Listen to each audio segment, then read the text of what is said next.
Now, let's talk about human rights activist Ayaan Hirsi Ali, a brave woman, a brilliant woman. I've had her on this program. She's written a really powerful piece for the Daily Mail on terrorism, the growing Islamist threat in Europe. Salman Rushdie, she wrote, "The valour of Churchill and Rushdie has been absent all too often in the West. Denial and delusion have been our watchwords.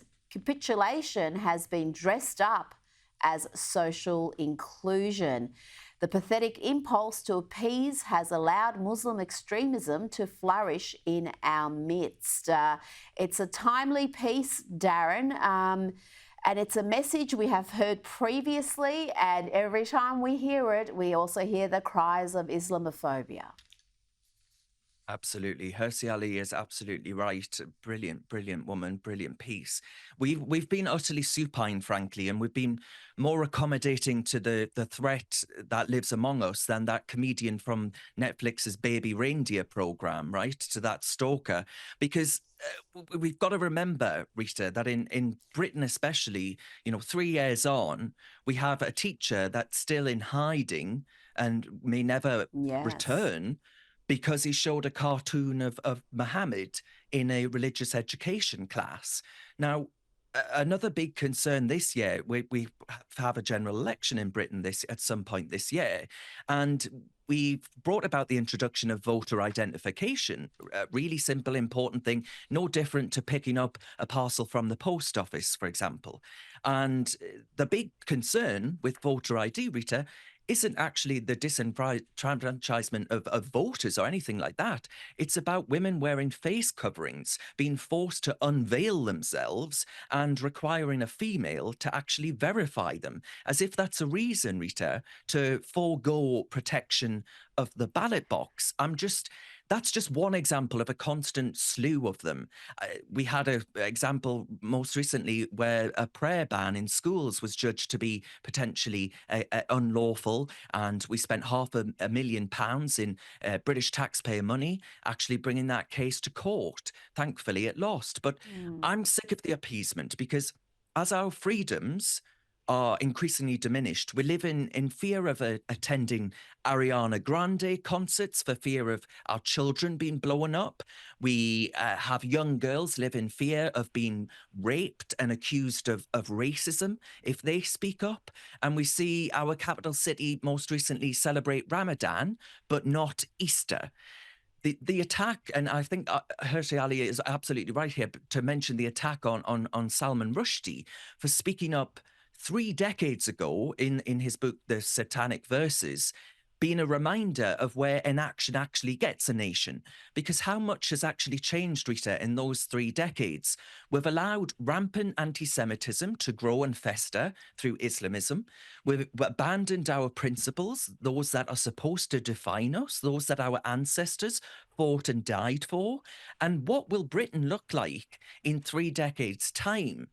I really hope, with all of my heart, actually, that it isn't a shrug of the shoulders as we speak about, freedoms that we once had or enjoyed, but we were too utterly pathetic to defend, because that's the trajectory we're on.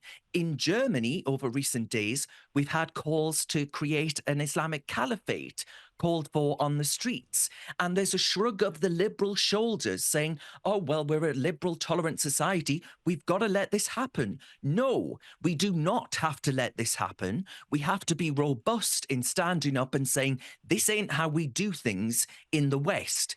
Now, let's talk a little Prince Harry. We've neglected him, Darren. We used to talk about him all the Yes. time, but you and I have not talked Harry. He is going to be coming home to the UK next week. It's 10 years of the Invictus Games, so he will be attending.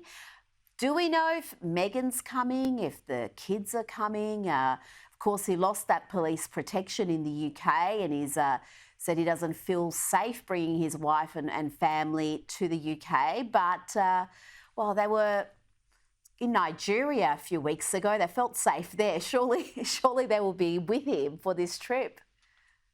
No, apparently, People magazine report that Miss Markle will not return to Britain, and Britain sighs Oh a no. massive sigh of relief. Yes, I know how terrible, Rita. How will we ever sleep at night?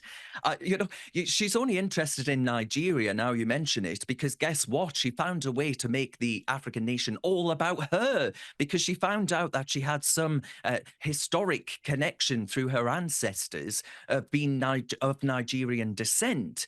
Now, at last year's Invictus Games tournament, Harry and Meghan were given this commemorative plaque thing from Nigeria's chief of defence, right? And it read, she was given a nickname, and this nickname said something to the effect of, it called her a legendary warrior princess and said she was blessed and a royal wife. Oh. Well, I hate to break it to Nigeria, but she ain't a royal wife. She gave all that up because she thought it was too difficult. Such a warrior princess she is, Rita. I mean, how utterly Well, pathetic. she's It it's yes. absurd because this is a D-list actress that decided she's too good, right, for charity galas and public duties. Now saying that she has some link to the Nigeria, in the same way that the president of the United States, Joe Biden, says he has a link to Ireland. Well, if you go through my history, I would have a link to Ireland, as many people do, because the Irish ended up here, there, and everywhere. But I don't bleat on about it every 2 seconds. It's this obsession with Well, identity maybe politics. Darren, maybe you should be going across to Ireland and getting declared some sort of a, I don't know, what was it? A warrior prince you A could be in warrior Ireland. prince, yes, I could.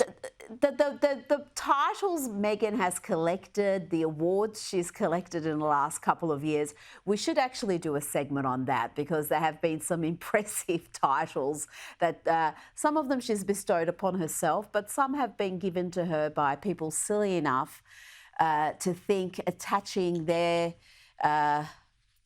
award to her will give it some sort of credence. It doesn't.